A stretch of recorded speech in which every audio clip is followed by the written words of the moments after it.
Assalamualaikum warahmatullahi wabarakatuh. Berjumpa lagi di channel YouTube Guru Online. Baik, kali ini Guru Online akan share video yang akan membahas atau belajar bersama soal tes potensi akademik yang bagian tes analoginya. Mari kita coba bersama, jawab bersama, dan tuliskan saja jawabannya di kolom komentar ya. Baik, kita coba di soal yang pertama. Nah, ini dia contoh soal tes analoginya. Jadi ini tes potensi akademik yang bagian soal-soal analogi ini seperti ini contohnya. Jika ada soal seperti ini, kita cari hubungannya dengan kata. Jadi supaya bisa kita analogikan dalam bentuk kalimat seperti itu. Jadi kita cari kata hubung yang tepat, yang cocok, jadi yang pas apabila dijadikan sebuah kalimat. Oke, contohnya ya ini. Nomor 1 ini stiker ya. Stiker ini kan cara pakainya ditempel. Nah, seperti ini stiker cara pakainya ditempel. Jadi kita bacanya dari sini, dari yang pertama seperti ini ke yang kedua ini. Oke. Stiker cara pakainya ditempel. Lalu kita analogikan. Tas cara pakainya dijinjing. Buku cara pakainya dibaca. Atau meja cara pakainya di tempat. Atau pintu cara pakainya segi panjang. Atau cat cara pakainya di dinding. Enggak ya. Yang paling tepat adalah tas cara pakainya di jinjing seperti itu. Jadi antara stiker dan tempel ini kita gabungkan dengan kata penghubung supaya dia menjadi kalimat seperti itu. Lalu kita cari lagi di yang kosong ini. Nah, kita hubungkan dengan kata yang sama antara stiker dan tempel ini tadi. Jadi stiker cara pakai ditempel, tas cara pakai dijinjing. Oke ya. Jadi yang betul adalah yang A.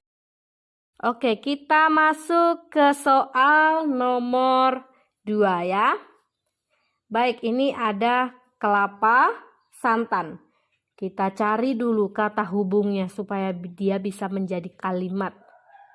Kelapa diolah menjadi santan, bisa ya? Yuk, kita cari di bawah ini yang tepat. Kayu diolah menjadi bakar. Salah ya, bukan ya? Salah, oke. Sapi diolah menjadi sawah. Nggak pas juga, nggak bisa. Daging diolah jadi kambing. Oh, tidak bisa juga ya, tidak cocok. Kita cari lagi. Kayu diolah jadi lemari. Bisa ya? Kita lihat dulu yang E. Gula diolah jadi aren. Oke, gula aren itu kan gula ada jenisnya yang aren ya. Jadi yang lebih cocok adalah yang kayu diolah bisa menjadi lemari seperti itu. Oke, maka jawabannya yang betul adalah D ya. Baik, kita sekarang masuk ke soal nomor 3. Kayu titik-titik. Oke, kalau yang di sebelahnya ini lengkap ya. Ada beras dan nasi goreng. Oke, ini dulu kita carikan kalimat yang tepatnya. Apa? Beras, nasi goreng. Kira-kira apa kata penghubungnya yang tepat?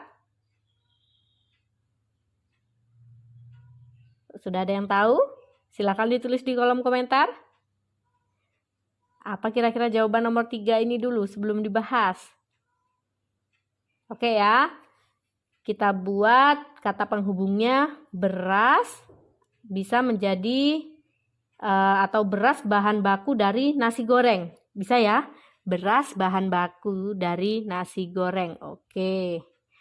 Sekarang kita cari lagi kayu bahan baku dari. Nah, kan seperti ini tadi penyebutannya. Kita sebut dulu yang pertama tadi kan. Jadi kita cari kayu bahan bakunya dari apa? Atau kayu bahan baku apa seperti itu. Kalau beras bahan baku nasi goreng, kayu bahan bakunya apa? A rotan, B papan, C triplek, D akar, atau E kursi. rotan, nggak pas ya. Atau kayu bahan baku dari papan, nggak pas juga. Kayu bahan baku dari triplek, atau kayu bahan baku dari akar, atau kayu bahan baku dari kursi. Bisa ya? Oke, maka yang paling tepat adalah yang E. Oke, kita lanjut ke soal nomor 4.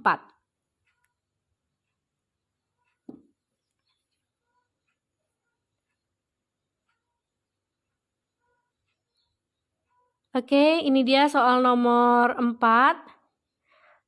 Tadi dua kata pertama ada ya, terisi, dan dua kata yang terakhir kosong. Ada juga yang satu kata pertama ada isinya, satu kata yang kedua kosong, atau dua kata yang terakhir ada. Sekarang berubah lagi, ini yang kosong, yang bagian sini kosong, ini kosong, dan sekarang yang akhir juga kosong. Kalau seperti ini bagaimana? Kita buat juga analoginya ya. Kita masukkan saja kalau mau cepat dari A, B, C, D, E-nya itu. Penjahat, pengadilan. Susah rasanya ya. Penjahat, pencopet. Atau kebun buah. Susah juga. Atau penjahat, penjara, kebun, pupuk. Penjahat tempatnya di penjara, kebun tempatnya di pupuk. Nggak pas. Kita cari yang pas. Penjahat mendapat hukuman, kebun mendapat rimbun. Nggak pas juga ya. Penjahat tempatnya di penjara, kebun tempatnya di tanaman. Oh, bisa. Jadi yang paling cocok adalah yang E. Jadi kalau seperti ini kita harus cepat mencocokkan dari A, B, C, D, E-nya ini. Yang cocok yang mana, yang kira-kira bisa langsung dijadikan sebuah kalimat yang pas antara yang kiri ini dengan yang kanan ini apa, seperti itu. Jadi ini ya, penjahat tempatnya di penjara, sedangkan tanaman tempatnya di kebun. Bisa ya. Oke. Kita lanjut ke soal nomor 5. Nah, ini sama, yang kosong di awal dan yang akhir. Kita masukkan lagi, langsung kita masukkan yang A ini. Kita masukkan banjir, bisa basah atau basah menjadikan banjir saja sudah nggak pas ya. Makan menjadikan sehat bisa, tapi kalau banjir menjadikan basah nggak pas rasanya. Sekarang yang kedua kita masukkan basah berhubungan dengan air, makan berhubungan dengan lapar. Oke, kita tinggalkan, kita lihat dulu yang C. Basah karena hujan, atau basah jika hujan, atau makan jika kenyang. Atau kita salah analogi ini. Basah menjadikan dingin, makan, minum. Nggak pas juga. Basah lawannya kering, makan lawannya makanan. Tidak pas ini ya, yang E udah jelas tidak pas. Nggak sesuai. Ini juga nggak sesuai. Tadi yang hujan, basah, makan, kenyang, masih masuk akal. Basah, dingin, makan, minum, nggak pas. Soalnya antonim yang terakhir, depannya bukan antonim. Kita lihat hujan kenyang atau air lapar, seperti itu. Mari dijawab di kolom komentar, mana yang betulnya kira-kira? Ayo. Kita coba pakai analogi yang baru ya. Hujan menyebabkan basah, makan menyebabkan kenyang. Atau hujan membuat basah, makan membuat kenyang. Bisa ya. Kalau ini air menyebabkan basah, makan menyebabkan lapar. Oh, tidak bisa ya. Nah, seperti ini. Kalau kita yang menyebut, kita sebut di awal dulu. Jadi posisinya seperti ini. Kita sebut di awal dulu.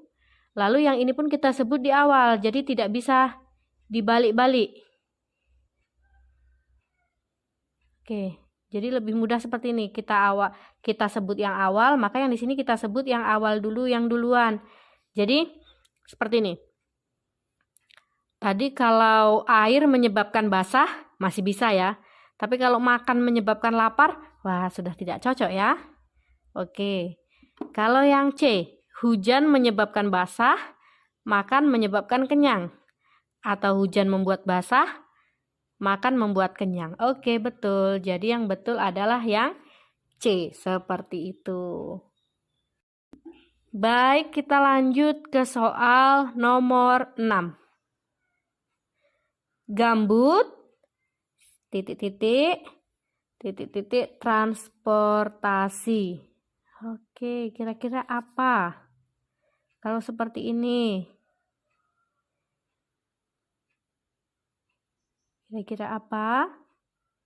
Kita buat analoginya yang tepat terlebih dahulu. Ayo dijawab dulu di kolom komentar. Yang nomor 6 ini kira-kira kalau menurut Bapak Ibu rekan-rekan semua apa jawabannya? Apa kira-kira analoginya yang cocok? Kata hubungnya yang cocok apa? Oke ya, kita masukkan di sini misalkan rawa salah satu jenis gambut. Bukan ya, rawa bukan salah satu jenis gambut. Oke, kalau ini transportasi salah satu jenis kapal. Sudah tidak masuk. Payau. Payau ini air tawar yang sedikit asin ya. Mungkin tercampur air laut atau seperti apa. Yang jelas payau. Lalu kalau ini payau adalah salah satu jenis gambut. Transportasi adalah salah satu jenis pelabuhan. Tidak pas juga. Atau salah satu jenis tanah itu gambut, salah satu jenis transportasi adalah sampan. Bisa ya, masih masuk akal. Kita tinggalkan dulu yang C, kita lihat yang D. Salah satu dari jenis laut itu gambut, salah satu transportasi perahu. Masih bisa kalau transportasi salah satunya perahu bisa. Tapi kalau laut ini udah jelas tidak bisa ya. Oke, salah. Lalu yang E, salah satu jenis hutan adalah gambut. Sudah tidak pas. Salah satu jenis transportasi adalah dayung. Tidak pas juga. Berarti yang paling pas adalah ini salah satu jenis tanah adalah gambut. Berarti membacanya dari sini salah satu jenis tanah adalah gambut. Dan salah satu jenis transportasi adalah kapal. Seperti itu ya. Oke. Kita lanjut ke soal nomor 7. Baik, sebelum dibahas silahkan nomor 7 kira-kira jawabannya apa? Silahkan cari kata hubung yang tepat, yang enak untuk dijadikan sebuah kalimat. Oke, kalau saya pakai kata hubung dimulai dari sini. Jika gelap, kita mencari center. Lalu jika apa kita mencari minum? Jika haus ya biasanya, ada nggak haus? Oke, ada langsung. Nah, kalau seperti ini lebih mudah ya, soalnya jelas analoginya. Nggak mungkin jika letih mencari minum, atau jika lapar mencari minum, jika air mencari minum, jika lelah mencari minum. Yang lebih tepat biasanya pasangannya jika haus ya, kita cari minum. Baik. Selanjutnya, ini ada PR untuk Bapak Ibu dan rekan-rekan semuanya. Silahkan dijawab. Jika seperti ini, apa jawabannya? Nanti yang betul jawabannya apabila ditulis di kolom komentar, saya beri tanda hati ya. Jika jawabannya masih kurang betul, kita abaikan dulu. Oke, jadi nanti yang betul pasti saya kasih tanda hati. Silahkan dicoba ya, dijawab di kolom komentar. PR-nya kering, lembab, sama dengan cari dulu analogi antara kering dan lembab ini apa, lalu sesuaikan dengan kata-kata yang di A, B, C, D, dan E. Baik Bapak Ibu dan rekan-rekan semuanya, sampai sini aja video tentang tes analogi, yaitu bagian dari tes potensi akademik. Baik, mudah-mudahan bisa dipahami. Kurang dan lebihnya saya mohon maaf. Saya akhiri, wassalamualaikum warahmatullahi wabarakatuh.